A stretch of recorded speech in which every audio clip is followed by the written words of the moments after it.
So this is part of the area where I used to walk to school, but the estate on the right hand side that you can see was an estate that in the early 60s and 70s won awards for fitting the most amount of people into a housing estate. And over the years it's been an area that's had significant investment, because actually they're now trying to design that out because of the alleyways and different little alcoves that are in place, and is a priority area for the policing area that is in charge of this. But I grew up in and around this area, so this used to be a place that I used to come to regularly and used to have to walk through it and past it on the way to school every single day. So the estate behind me that you can see was actually the site of my secondary and primary school. It was a local Catholic school, and there was two in the county and in this area. But part of the effect that the incident with my brother had was that my parents wouldn't let me go to the local school that was 5 minutes away. So I had to walk 5 miles to this school to come here, basically. This school was a catchment really of all of the areas in the town, and I used to come here, so there was a significant walk in the morning. We used to come here, left school really with no real formal qualifications, because my father died when I was 13, and the reason I draw these things out is that one of the things I hear from people who are from a minority background that want to join policing is we live on a council estate, we can't get proper jobs, we haven't got the right qualifications. Actually, policing offers windows for all of those things for people to come in and join. I now find myself in charge of the 5th largest force in the country as an ACC with a significant portfolio area. I've got a master's degree. I've got the Queen's Police Medal as a recognition of the work I've done. So actually coming from those types of background does not have to typecast anybody, whether they're a person of colour or not. Policing has a number of entry routes now, and I'm really keen to see people coming into policing and not putting barriers on themselves that actually aren't there. The significance of me talking about my parents is I know that as a person of colour, a lot of the candidates come forward and say, it's not me you've got to convince, it's my parents. They want us to be doctors or dentists, or they don't see policing as a profession. Actually, the circumstances around the responsibilities I've got, I think clearly demonstrate this is a significant profession with huge levels of responsibility, and we'll talk about that as we go through the video.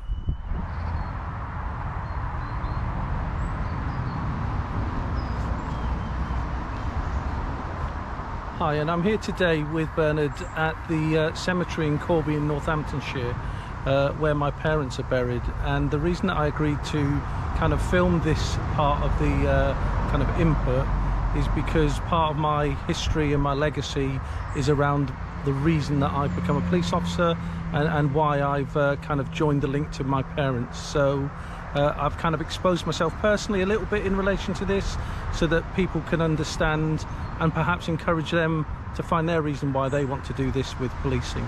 So my great-grandfather was Dennis Murray. I have his name, and he was an Irishman in Cork from Ireland, and he was married and he moved to India with the army, and he decided to stay there, and my grandfather was born, and his name was Dennis Murray as well, and he married an half Indian, half English woman who was born in India, and they had my father. So my father was living in India, and then in the 60s, when England were pulling out of India, they decided that they would have a better opportunity for them and their family if they came to the UK. So they chose to leave what was a very comfortable lifestyle in India and come to the UK. And they lived in London with my uncle in a house until they got a job, and my dad got a job in the steelworks in Corby, and they came to Corby, where most of my family were then born and brought up. And their first experience in the early 70s of policing was where my elder brother was effectively bullied as a child going to school. He was held down by half a dozen kids. They jumped on his stomach, and they regularly used to assault him and bully him, and he had a nervous breakdown. So at the age of 7, he had a nervous breakdown. He was found painting himself white under the stairs, crying because he thought that would help him. And when my parents went to the police, back in those days, There was no such thing as the Crime and Disorder Act. There was no such thing as racially aggravated offences. And the policing service just saw that as school child bullying. So they said they couldn't do anything. So my parents' trust in the police was quite low. And when I told my mother that I was going to join the police, because my father had passed away by then, she said that if I joined the police, she was going to disown me. But it was really important for me by then that at that time, I was 21, I realised that actually change has to come from within the service. So it was really important to me to join.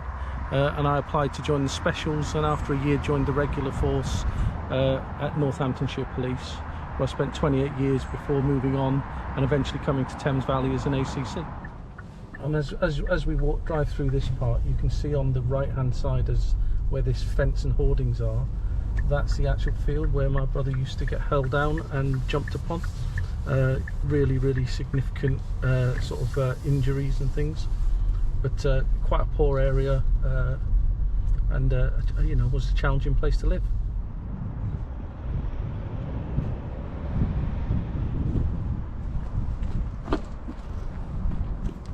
So behind me, as you can see, is the old Corby police station.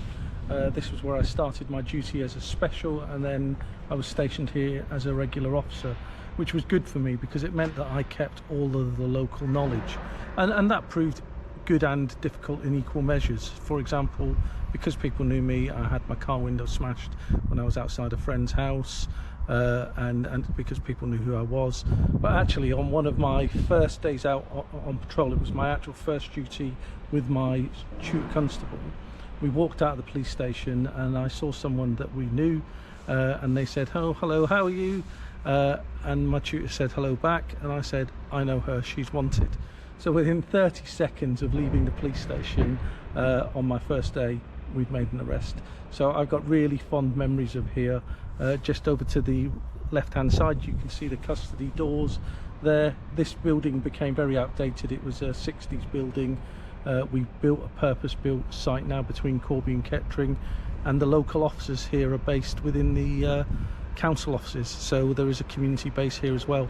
But it was a really good time here, a really good place to gain experience, and was one of the highlights of my career.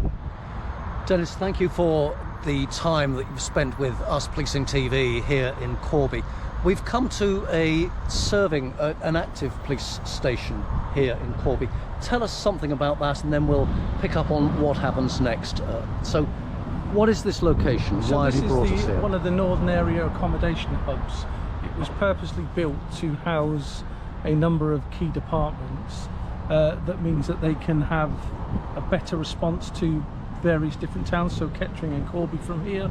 Whilst they have a neighbourhood policing presence in Corby at the council offices, this site was built to house CID, some of the protecting vulnerable people teams. There are the response cops here.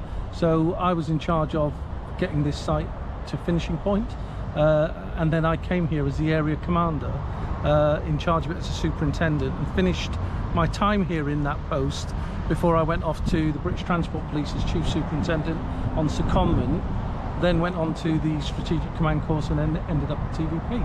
So this was kind of my posting here. I got it off the ground in launching the new policing model, and that's the current model that they have now. So yeah, some really fond memories and some good times here.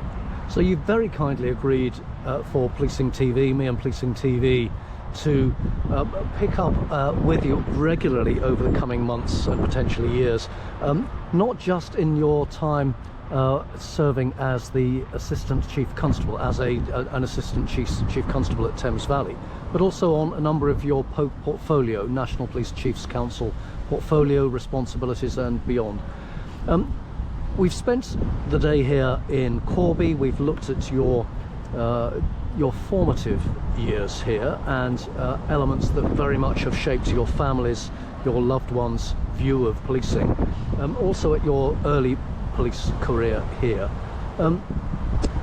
Would you encourage others then to think of a career in policing, really whatever background they have, maybe particularly thinking of those from the ethnic minority groups that there are that are significantly underserved Absolutely. at the moment. I think policing has something to offer a number of people. It's not the career for everybody, but actually you can pick and choose some of the things that you want to do. I spent 17 years as a police constable before I went for promotion, and then got on the high potential scheme and then went on from there. But actually I had 17 great years doing surveillance, test purchase work. I did response policing, neighbourhood policing, criminal investigation, intelligence.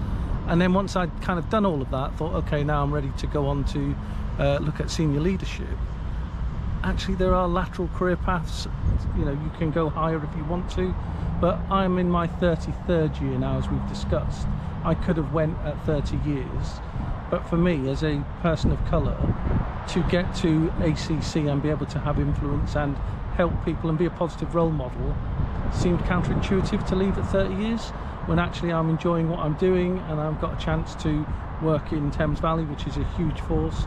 But actually any force offers those similar opportunities. So regardless of which force it is, Thames Valley is always good.